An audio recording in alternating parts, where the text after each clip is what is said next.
So, hi everyone. Welcome to this webinar, and super excited to have you all. I'll quickly introduce myself. I'm Monica, and I lead the customer education and customer enablement initiatives in Rocketlane. To put it simply, I'm the person who is super joyed when I see you guys adopting Rocketlane to your everyday processes and needs and into your project management workflows. So that's me, and the aim of this webinar is, of course, to make you guys more confident in using Rocketlane for your everyday project management activities. So with that note, let's get started with today's webinar. I also have Bala, who's the team lead for our support team, join us. She'll be managing the Q&A session. So anytime you have any questions as we progress through the webinar, feel free to drop it and she'll be there to help you. She's our expert. So yes, with that note, let's get started about today's webinar. So, if you are someone who has already implemented resource management, I really hope and believe you take away lots of quirks and tips from this webinar to streamline your processes further. And if you're someone who is looking to set up resource management, I really, really hope that you go away from this webinar more confident about how to do that. Great. So that's basically our aim with today's webinar. We'll just go ahead and power through today's session now. Yes. To start off with, I'm going to talk about, of course, Rocketlane features and how they're going to help you. But first, let me quickly paint a picture about a world where project management is done without a resource management module to aid it. Meaning, you're doing project management in a tool, but not resource management, and how that looks like today. So let's say you are behind this customer, your most coveted customer, and you have all the best hands on deck working on that deal, and you finally close that deal. And the customer is on board, you have brought them home. What next? The first experience that you're going to give them is going to be the onboarding experience that they're going to have with you. And that needs to be, that just needs to be so good that their journey with you begins on a high note and just gets better from there. So, do you have everything it takes to have that happen, to get your customers to that high note, and to make them experience those aha moments? So that's where all of this comes in, where we are telling you that you have a resource, you already have a project plan, right? So we, in all of our webinars and also our newsletters, our campaigns, we've already been very clear about templatizing your project plans, where you kind of don't go into this mundane work of redoing the project plans again and again and again for projects with similar plan needs. However, we also let you templatize your resource plans in Rocketlane. So if you are super familiar with our project templates and how to create it, you will be aware of a section called allocations, where you will be able to allocate role based placeholders to your project. So, how does this help? When you're creating a project template and you assign placeholders there based on roles, you are completely aware of the resources, the type of resources like the business consultants, the implementation specialists who will be going into the project. And to be aware of that is super powerful when it comes to allocating resources in real. So you will know the demand that comes from these resource plans, and accordingly you will have your supply ready to kind of satisfy those demands. And that's where we have our capacity planning report as well. So that I think will be pretty new to you. We've released it in the recent months. And with capacity planning, we give you a bird's eye view or a forward visibility into your project pipeline and the demand demand the resources have in your company. For example, a resource plan will have allocations for a implementation manager, a product manager, an engineer, a consultant, and so on. So when you have 6 projects in the pipeline where you already have created this project plan that also has the resource plan, we will calculate all the allocations for each of these role based resources and calculate the demand that these resources have in your company. And we also give you the details about the supply of these resources in your company. And we let you compare the demand and supply and come to a conclusion if you have the right supply of people to meet the demands that your project generate. For example, all of this is measured in full-time employee equivalents, which we call as FTEs. So for example, if you have a company where there are 3 employees and each with a capacity of 2 employees, each with a capacity of 40 hours, and your total company work capacity for a week is 40 hours, The FTE for your company will be 40 plus 40 divided by 40, which is 80 by 40, which is 2. So you have two full-time employees equivalents FTEs in your company. So that's how supply is calculated, and your demand comes from your allocations. So right now, when you look at our report, you will know how much demand is generated for a role, for example consultant, and if you have enough supply to cater to those demands. So that's something that we'll explore in detail. Next, you have your resource plan, you know the demand that your roles are generating, so you'll know the number of people who'll be going into that. But do you also know the skills that these people need to have to go into a project? So you know the number of people who'll be going to the project, but do you know if they are the right people for the project? So that is something that we have solved using our skills matrix feature. So with skills matrix, you will have a centralized repository of all the skills that your team members are equipped in, and are it will be also categorized based on the proficiencies. For example, if someone is a Salesforce expert, you can also set a level for their proficiency, if they are intermediate, beginner, an expert, or advanced, and so on. So all of this is available, and you can map each skill to a role. And when you add new team members and assign them a role, you can also tick off all the skills that they check when they come into your company. So that's skills, and you can use the skills in every resource allocation that you do. And when I talk about allocation, so far you will be familiar with manually allocating people to projects. With our new resource AI feature, where we use AI to give you the perfect A team that you need for your projects, we are introducing a place where you give us your requirements on what you want out of a project plan, and we take that into consideration and give you the team that is best suited for your requirements. So that's basically what resource AI does. And when you look at all of this together, it's a holistic package where you templatize your resources, you have a forward visibility into your demand that all these resources generate and the supply that you're going to provide. And you have a place where you can see all the skilled resources in your company, based on which you can take calculated decisions on if you need to upskill an employee and get them to a place where they'll be taking up a project, or if you have to go and hire more people who will be best suited for the role. So all of this is something that we'll be covering in today's webinar. And finally, we have the Easter egg, the AI feature that helps you build the perfect team for your company. So that's the training path that we have designed for today's webinar, and super excited to take you through that. Great. So let me quickly go into the product itself and get started. So first, we spoke about templatizing resource plans. So this is a project template. All of you are aware of how to get there. As an admin, you can go into templates, click on project templates, choose the template that you most often use for your projects. And in here, you have this tab called allocations. So these tabs will have all the role-based placeholders that you have assigned to a project.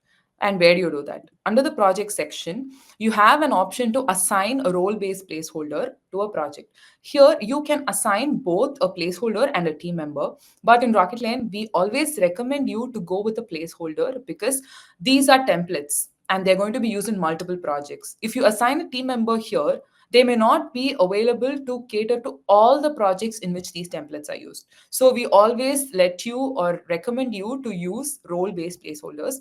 If you are new to the product and you want to understand how to set up these roles, as an administrator, you can go to settings, go to roles and placeholders. And when you create a new role, you can also check this option to use this role as a placeholder, so that this role can also be used as placeholders in projects. So coming back to our project template, yes. So we have the assignees here. These are the role-based placeholders that we allocated in your projects. And how does this allocation look like? Let me take this task, for example. Here, I've added the effort in hours for this task to be completed. And this task spans across 3 days. So if you divide 12 by 3, each day this resource will be spending 4 hours on this task. That's how granular you can go about designing your resource plan. And with Rocketlane, we have a smart allocation feature where you just need to turn on this auto allocate button, and the system will automatically calculate the assignee, the duration for the assignee, the effort in hours, and give you an allocated allocation for that particular task and that particular placeholder. And you can see the list of all the placeholders, their allocations per day in the timeline Gantt chart view here. So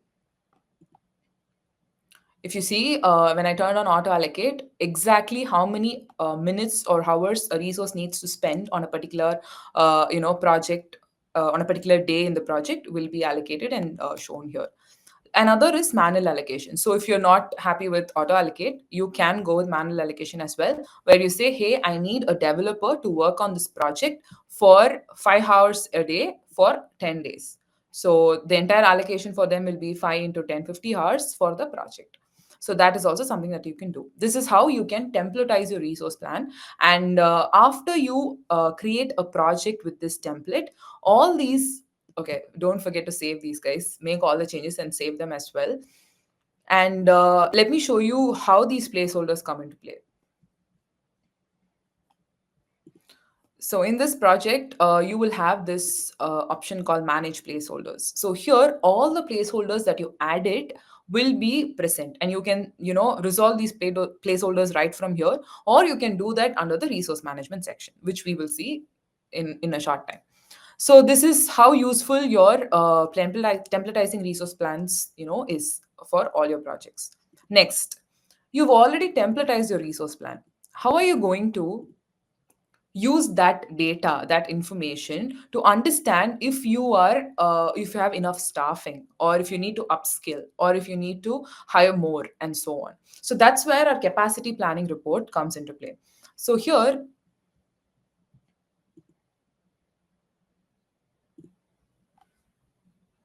we have two things. One is demand and the other is supply.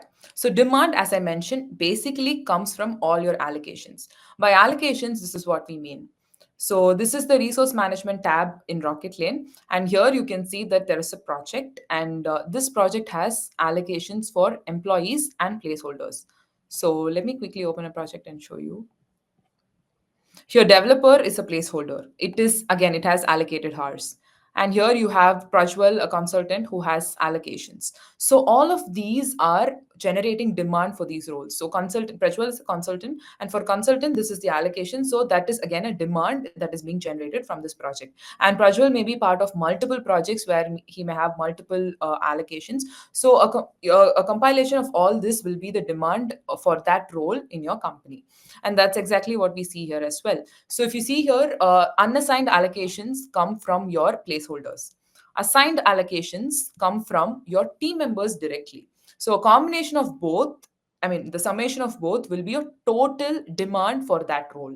And capacity is basically, as we mentioned, the entire employees' capacity minus their time offs and holidays divided by your company capacity. So basically, that's your total capacity, and that's the supply that you have in the system. Now, to understand if your demand is meeting your supply, you can just click on this accordion.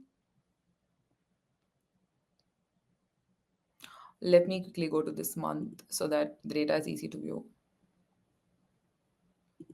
So if you see here, all of these are in FTEs. And as I already mentioned, FTE is basically full-time equivalent of, of your company. And if the allocations say 19 FTEs, it means you have 19 people who can, 19 people who will be used across projects. The demand for a customer success is 19.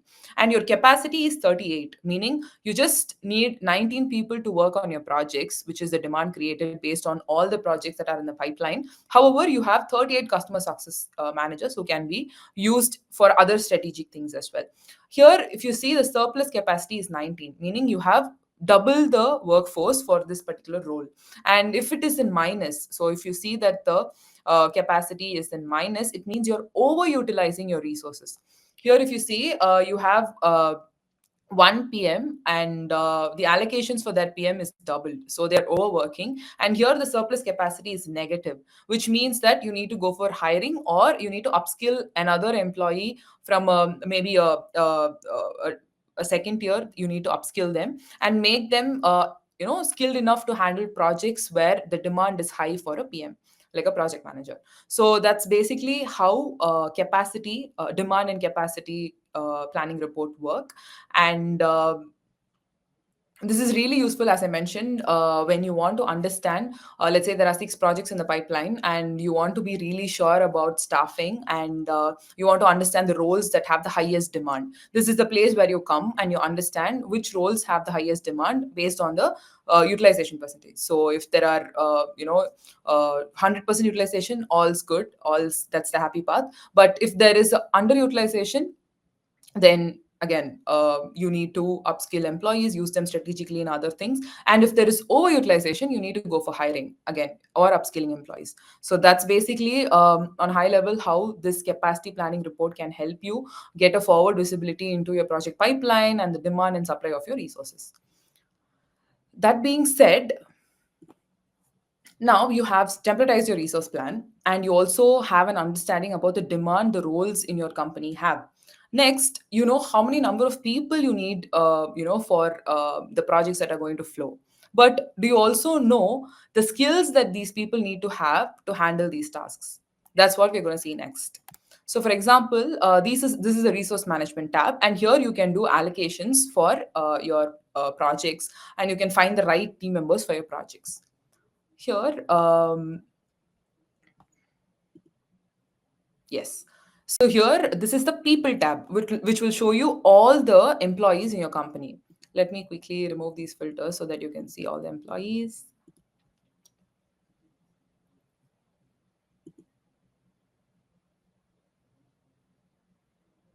Yeah. So you can see all the employees in your company, the utilization percentage, everything just through a glance in this tab. And if you click on any employee, you'll be able to see all the projects that they are working on right from here. So here for this customer success manager, all the projects that they're part of will be listed below. Here, if you wish to find the availability of a particular employee, you can use this find availability button. Here, all you need to do is give the start and end date of the time period within which you need a certain employee with a certain role to be part of your project.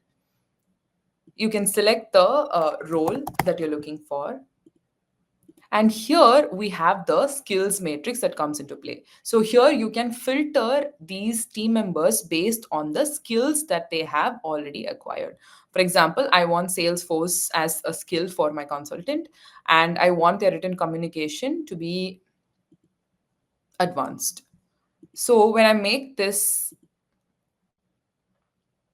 so yeah, so if you see here, there is just one person who's available within this time period, and they have the skills that I need them to have, which is Salesforce integration and have great communication skills. So what I'll do is go into this team member and add a project. So I will add a project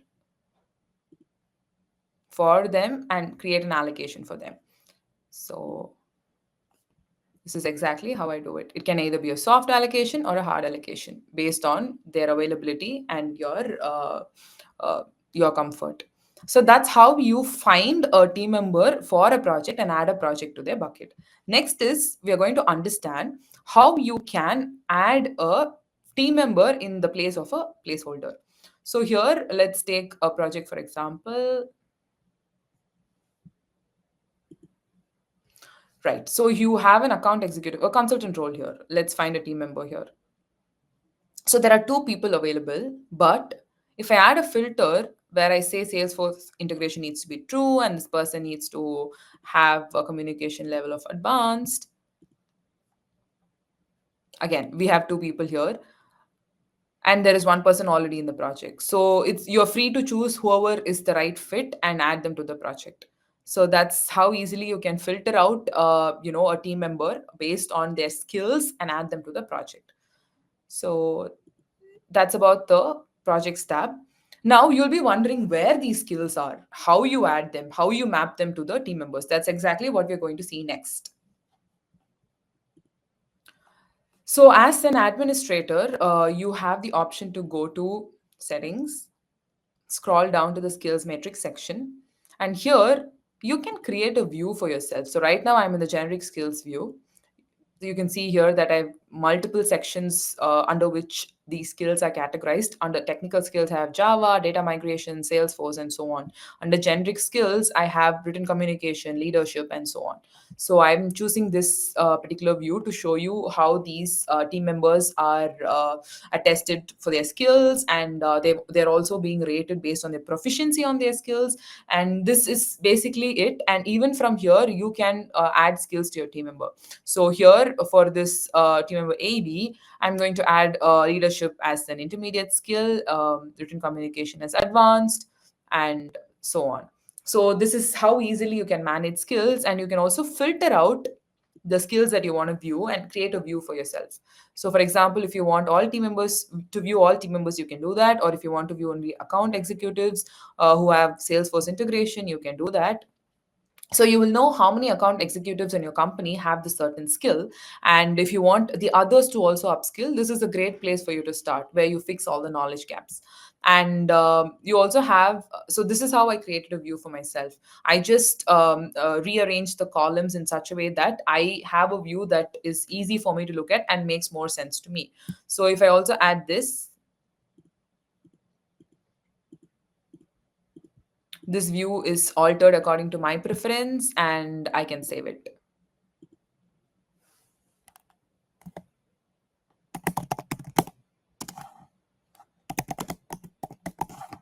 I can share it with team members or only myself and save the view. So this is exactly how you do that, and it's easy as well. It's basically a matrix that gives you all the details that you need to know about all the skills that your team members have acquired and that your team members need to acquire. Next, you have so you can create a new skill. So you may be wondering where these skills come from. There are two places from where you can create skills. One is right from here, where you can just click on the new skill button, give your skill a name, set up the level. So we have two types, multiple types in which you can manage skills. All of these you are already aware of, where you say if a team member has the skill or not. Or you can have a single choice where you select a particular skill out of all the choices, or multiple choice where you select multiple skills or multiple proficiencies. Next is number skill, where you rate them from 1 to 10, and level, where you set a set of levels in which you grade your team members with. So a person can start off as a beginner in Salesforce integration, and with learning and upskilling, they can become an advanced Salesforce specialist. So all of this is possible, and you can set it up right from here, and you can group these into sections. So I will show you in a bit how these sections can be created, but this is how easily you can create a new skill and add proficiency levels to it using skill type and save it. So to see how to group it into sections, go into settings again, scroll down to skills, and here you can create a new section. So here you can see I've created a new section. I can name it as integrations. And now when I add a new skill, I can select the type. I can add this to the integration section. I can give it a description if needed, add more, add more proficiency levels, and save it. Again, thanks. I mean, the system reminded me. So all these skills can be mapped to roles, and you can make it available for all team members to have this integration. Or if you think this makes more sense to be added for implementation specialist, you can just map this to the implementation consultant role. Or if you think that project managers also need to have it, you can map it to project managers.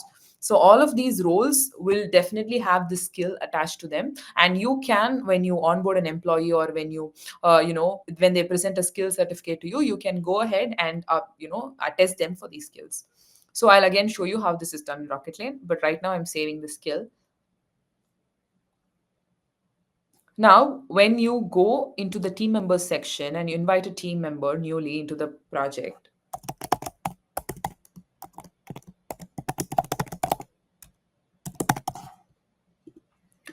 so if I select my role as implementation consultant, you can see that under skills Jira shows up. So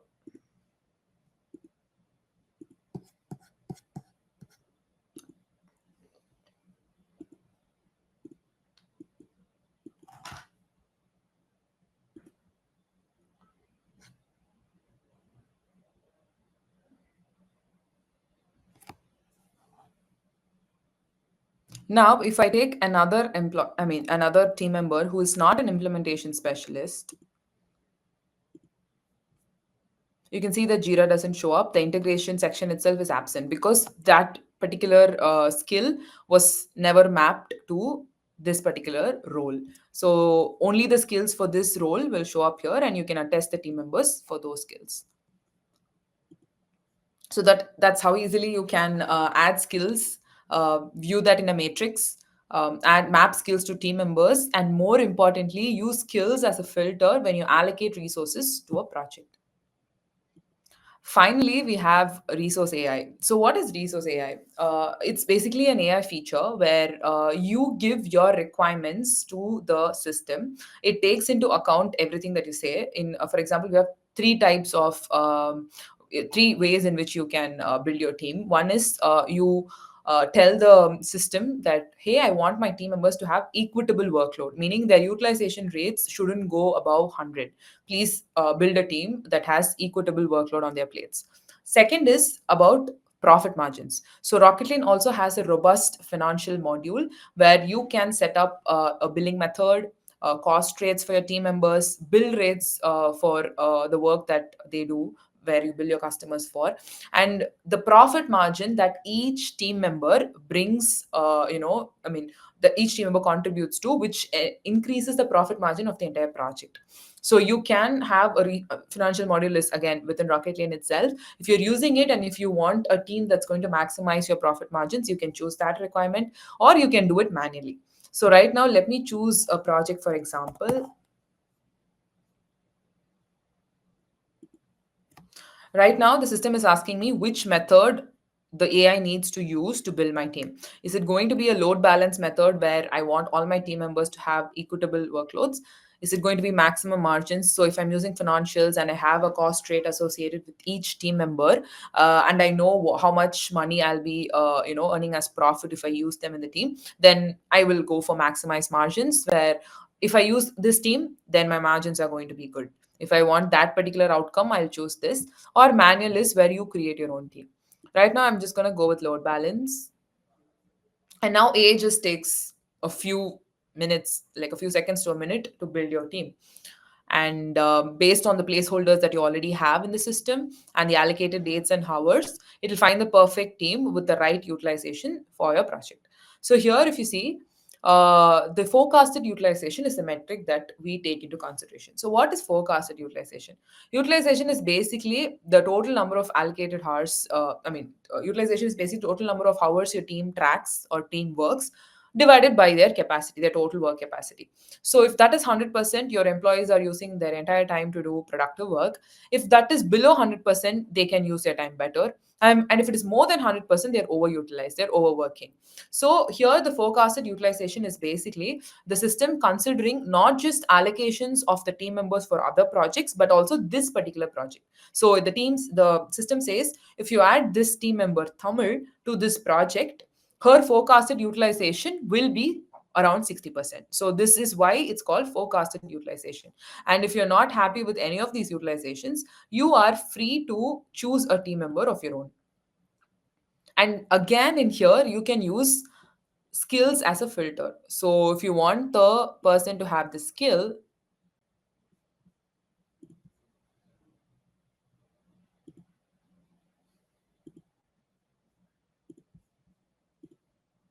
you can use that here and you will find someone who matches your requirements. So you can replace that team member with this team member and you can go ahead with the team.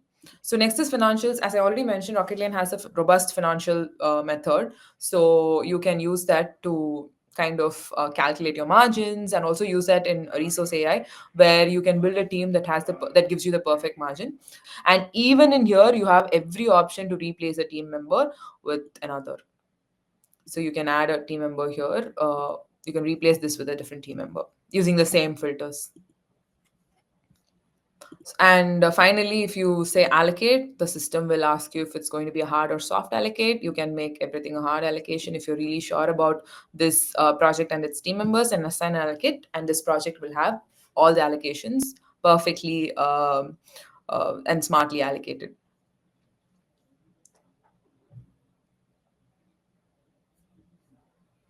So that's how AI helps you. And I think it took me a few minutes to get this done. And it's not that AI is the only thing that's going to do the allocation, I mean, do the allocation for your projects. You are free to go in and make changes to these allocations as and when you need it to be. So that's everything that we wanted to cover in this webinar, where we spoke about how onboarding is the first experience that you're giving your customers in this long journey that they're going to have with you, and how templatizing your resource plan is going to put you a lot of steps ahead in your onboarding journey and your experience with your customers, because you're already prepared and planned, with respect to what's to come. And you have of course that capacity planning that gives you a forward visibility into all the roles, their demands that these projects will generate, and it will help you understand if you have the supply that is needed to meet these demands. And you have again our skills management feature, where you just don't have the right people, I mean right number of people for your projects, but the right people for your projects with the right skills. And finally you have this option with our AI, where you can I mean, again, assemble your dream team, your A team, and bring them on board for your projects. So again, it is a mix of both. You can do manual allocations, you can do allocations using AI, but with every step of the way, we have our skills and our resource plan helping you plan this properly for you and your customers. Thank you so much. We've come to the end of a session. Thank you everyone for joining. It was a great session. Loved all your questions. Bala, thank you so much for being on top of all the questions. Appreciate it. And looking forward to meeting all of you in the next month's webinar. Thank you so much for showing up. Take care.